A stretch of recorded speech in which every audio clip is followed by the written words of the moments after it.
What's growing on, gardeners? Over the last 7 years, I have worked tirelessly to transform this standard quarter-acre residential plot from a field of nothing more than sand and weeds into more than a vegetable garden, but a plant haven for hundreds of different species of annuals and perennials that feed not just me and my family, but the surrounding natural habitat 365 days a year. This undertaking has been both the most challenging and most rewarding thing I have ever done in my life. But taking on such a project takes more than hard work and dedication. You need passion. While vegetable gardening has always been an important part of my life, I've had a vegetable garden since I was a very young child and I grew up working on a farm. This passion to grow food on an epic scale has actually been a fairly recent development. It's been a slow burn. There have been changes that have happened in my life that have ramped up the enthusiasm and driven my passion to a new level. It may come as a surprise to many of you that have believed that I was just born this way with this level of passion for growing food. And while I did learn that I loved growing food from an early age, 7 years ago when I began this journey, this level of passion did not exist. It happened in waves. In fact, I can trace it back to 3 specific fruit trees that I planted that completely revolutionized my outlook on growing food and radically changed who I am and what I want to do with my life. These 3 fruit trees fundamentally transformed me from a hobbyist gardener to someone that wants to dedicate their lives to growing food in a residential setting and wants to spread that message to as many people possible in hopes that they will do so as well. And I can't wait to share these 3 fruit trees with you all in hopes that they can transform you as well. Fruit tree number 1 that fundamentally changed me as a person is the fig tree. In fact, there is probably nothing on this planet that has influenced more of who I am than the humble fig. You see, I grew up in the Northeast and I come from Italian-American descent, so figs have always been important to me from a cultural standpoint, but back then I always associated figs as purple figs, brown figs, and green figs. I didn't really know much about the different varieties of figs. So back in 2017, I went out and I purchased my first 2 fruit trees. They were 2 figs, a purple fig called Violette Bordeaux and a green fig called Latarula Italian Honey, thinking, well there, I got 2 fig trees, I should be good to go. I had no idea the can of worms that I had just opened up. After getting my first 2 fig trees, I decided to start researching figs, and what I found amazed me. First off, every single individual pollinated fig seed that you get inside a pollinated fig, well, they will all grow into a unique tree. Just like humans, every seed would be individual. So because of that, there are literally tens of thousands, maybe hundreds of thousands, maybe millions of different varieties of figs out there. Figs of all different shapes, sizes, and colors. Brown figs, yellow figs, green figs, purple figs, red figs, orange figs, just more than you could ever imagine. And what is also incredible is you can have 10 different varieties of figs, maybe even 20, and have them all taste absolutely nothing alike. For example, this variety of fig right here is an early season variety of fig called Smith, and this is like a strawberry fig. So you can see it's a green fig that has some purple striping on it, and when it gets really ripe, it tends to drip this fig honey from the eye. This variety of fig right here is also an early fig. It is called Olympian, and it is more like a peach type fig. You can see it is brown, and it usually doesn't get honey that drips from the eye like that Smith fig does. This big fig right here is called Blava campanera. And this green fig right here that you're starting to see crack is an Adriatic type fig called White Madeira No. 1. It has beautiful green skin and a deep red strawberry-like interior. And as I cut these figs open, you will notice that all of the interiors look nothing alike. They all are completely different, with each of them being incredibly beautiful in their own way. This Olympian fig right here has a peach-colored interior, and that is perfect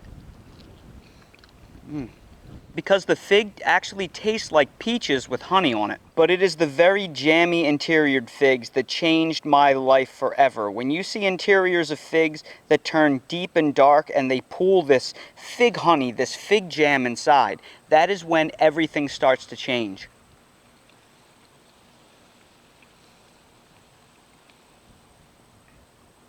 The taste of that fig is like opening up a jar of fresh strawberry preserves digging the spoon in and just taking a spoonful right out of the jar. This is literally a life-changing bite of food. But what really sent me down the rabbit hole of fig tree collecting is the speed at which they produce fruit. You see, most fruit trees, if you grow them from seed, not only will they not grow true to type, but it will take 7 to 10 years for most trees to bear their first mature, ripe fruit. And if you were to buy a grafted fruit tree, most of them take about 2 to 3 years to start giving you a harvest. But for fig trees, it's different. If I were to take a cutting from a mature fruiting fig tree when it goes dormant in the fall in November and stick that cutting in a pot up in my office over the winter, and then it roots and then it produces leaves, and I were to plant that in ground by the end of March, I would be most likely eating off of that fig tree by September. That's about 10 months from sticking a cutting into a pot to eating ripe fruit off of the tree, and that is just incredible. So because I was settling in a brand new house on a barren plot of land, I wanted fruit immediately, and when I learned this about figs, I went out and I bought a whole bunch of different fig cuttings from different varieties,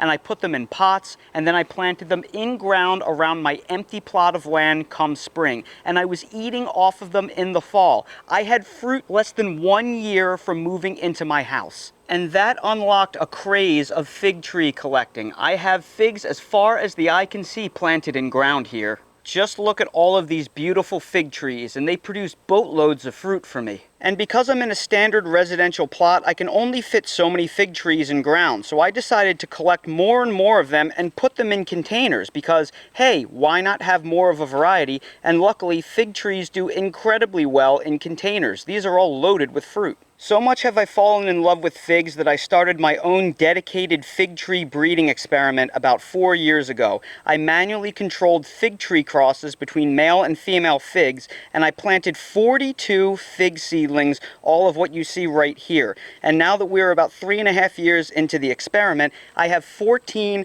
brand new fig trees that are successfully bearing fruit, and all 14 of these are brand new fig varieties. So here I am 7 years later, and I have over 100 fig trees. I can truly say that nothing in this world has helped influence who I am as a person and has helped me find a true purpose in this life more than the humble fig tree. But that was only the start. That was simply the spark that lit the fire inside of me. There is way more to the story than figs. Fruit tree number 2 that truly changed who I am as a person and forever changed the course of my life is the citrus tree. This story is very different than the story of the fig tree. The fig tree in my life came from a story of cultural relevance and overall pride and happiness. This one comes from a point of pain. I went to college in the city of Philadelphia and I graduated in 2009. Shortly after graduating, I got a job with a rapidly growing construction company in the Philadelphia area. It was great working for the company. I learned so much so quickly, and for the first few years, I absolutely loved my job. But the growth got faster and faster, my responsibilities got more and more, and the hours got longer and longer. I often found myself waking up at 4:30 in the morning, and I wouldn't get home from the gym until 7:30 at night, and the hours were just killing me. This was especially difficult in the winters in Pennsylvania because it got so dark, so cold, and there were so many overcast gray sky days, and I started developing terrible seasonal affective disorder that was ruining my life. I knew I had to make a change because my lifestyle and my job were actually killing me. And I mean that literally. When you can actually see the light in someone's eyes start to fade as they start dying inside, their soul starts flickering out.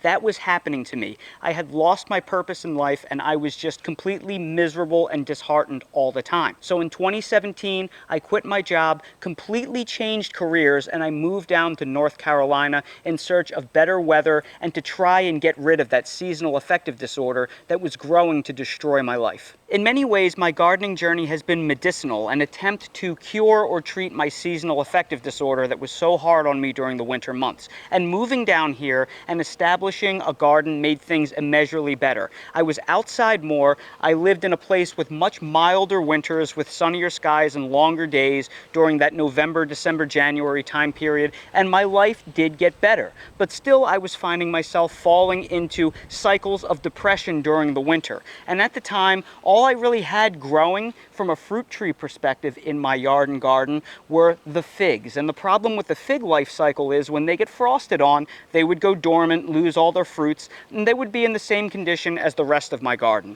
So when the figs would go dormant, my happiness would go dormant with it. So I thought to myself, what could I grow in my yard and garden that would keep me happy throughout the winter? And while in my garden, I was growing things like lettuce and carrots and beets and things like that, which did honestly help. I wanted something more excited. So I thought, what is the ultimate winter fruit? Citrus. Well, I live in North Carolina, Zone 8, so I can't grow citrus, right? You need to be at least in Zone 9 or Zone 10 where you get little to no frost. Well, that is when I did some research and I learned of a man named Stan Mackenzie who owned a place called Mackenzie Farms in a town called Scranton, South Carolina. It was about 2.5 hours further inland than me. And I thought to myself, wow, if he could grow citrus inland, then I could definitely make it happen on the coast. So I did some reading, I watched some videos, and I eventually took a ride out to his farm. And what I discovered was that while most citrus varieties are fairly susceptible to cold damage, there are some varieties of citrus and citrus hybrids that are highly adapted to cold and can tolerate brief stints down into the teens. So that means with some basic cold protection methods, I could probably grow these cold hardy varieties of citrus down here too. So I bought a whole bunch of different trees that he recommended from his farm, and I got to work. This began my love affair with citrus. What you see right here is the very first citrus tree that I bought and planted in ground from Stan Mackenzie. This is the cold hardy Owari Satsuma, and it is one of the most delicious varieties of sweet citrus in the world, in my opinion. This citrus variety has been an absolute joy to grow, and it has been so easy. It has never taken any cold damage with my light protection methods, and it has been in ground for 6 years. And look at the incredible crop of citrus all over this tree. This tree has given me literally 100 pounds of citrus every single year over the past 2 or 3 years. It's absolutely insane the way that this loads up with citrus. And every year it just bears more and more. I mean, look at all of these, look at all the citrus. Look at them all. I mean, I'm going to have more than I know what to do with. And every year it just gets better and better, and the fruit tastes better and better. Now I'm growing, I think, 9 different varieties of citrus in ground, and they've all been so easy. This is a Meyer lemon tree that I grew from a cutting right up against the foundation of my house for warmth, and this thing gives me 50 to 100 pounds of lemons every single year. I prune it back every single fall so I can cover it on really cold nights. That's really all I have to do, aside from these incandescent Christmas lights that you see on the tree right here, and I also have these 60-gallon water drums in the back that I use for warmth. And again, this puppy loads up with insane amounts of fruit as far as the eye can see. Look at them all in there. So many lemons. It's been such a joy growing citrus that I've added more and more. This is a Caracara red navel orange. Next to it is a Meiwa kumquat that's in the process of loading up on fruit. Next to it is a brown select satsuma tree. You can see that setting lots of fruit. I have a Morrow blood orange next to it, and I just planted a Eustace limequat this year, which I'm really excited to try. And in my front yard, I'm growing a Sugar Bell Tangelo tree, which is a citrus hybrid. And then next to this fruiting banana plant right here, I also have an Ichang lemon that I'm growing from seed as an experiment, tucked behind this palm tree as a bit of a windbreak. So while fig trees lit the fire inside of me, citrus trees turned the flame up to high, but not for the reason that you may be thinking. I had originally planted the citrus trees to help give me something to look forward to in the wintertime and defeat my seasonal affective disorder. But what I actually found was citrus trees taught me how to zone push, which means plant things and grow things that shouldn't be growing here because it is too cold to grow that here. So citrus trees on their own, unprotected, won't live long term where I live because eventually every 5 years or so you're going to get a cold night that is just too cold and will kill any species of citrus that you'd at least want to eat that is edible and of commercial quality. So for that reason, a lot of people just think that you can't grow them. But as human beings, we can influence the microclimates around our plants. We can put water barrels next to them, plant them up south-facing brick walls for additional radiative heat, cover them on really cold nights, add incandescent Christmas lights to them to add more warmth. And when you do all of those things, so many things become possible. So by planting citrus trees, it made me a more confident and knowledgeable gardener. I learned how microclimates work, and I learned how to engineer my own microclimates around my yard. And it has unlocked incredible potential. And now I can grow things that I never thought could grow in ground. And it is just such a wonderful feeling. In fact, now I am also growing 2 cold-hardy avocado trees in ground. This Lila avocado is 6 years old. I just picked 6 avocados off of it, and let me tell you, these avocados are absolutely delicious. And in my rear property next to my citrus trees, I just planted another Stewart avocado, which is another cold-hardy Mexican avocado. And I just know this is going to work out well for me too. Fresh avocados grown in ground in North Carolina? You betcha, and it's a piece of cake. In fact, this is a store-bought Hass avocado that I'm sure we are all familiar with.